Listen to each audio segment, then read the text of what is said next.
À la clôture de l'Assemblée générale des Nations unies mardi, la vice-secrétaire générale de l'ONU, Amina Mohamed, résumant la semaine de haut niveau, a noté la détermination collective de toutes les parties prenantes à réaliser les objectifs de développement durable, les ODD, à mi-parcours de l'échéance fixée à 2030.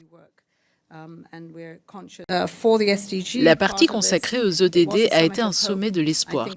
Je pense que nous avons réussi à donner de l'espoir au plus grand nombre et à faire passer le message sur le fait qu'il nous reste 7 ans pour atteindre ces objectifs du millénaire pour le développement. De nombreux participants l'ont souligné et beaucoup sont revenus vers nous pour nous demander quelles étaient les prochaines étapes. Plusieurs d'entre eux sont bien sûr déjà engagés dans cette voie. Amina Mohamed a souligné l'importance des ressources, citant le fardeau croissant de la dette sur de nombreux pays, les empêchant de financer adéquatement les services essentiels en matière d'éducation et de santé. Plus de la moitié des pays à faible revenu en Afrique subsaharienne présentent un risque de surendettement, d'après les évaluations du FMI.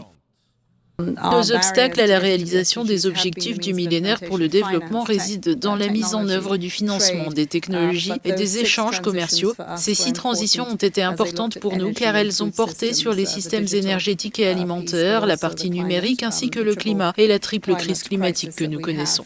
Dennis Francis, le président de l'Assemblée générale des Nations unies, a déclaré qu'au-delà du climat, qu'il s'agisse des conflits, de la pauvreté, de la justice ou de la paix, ces défis existentiels se mesurent en vies perdues, en maisons détruites, en droits violés et à des accès refusés.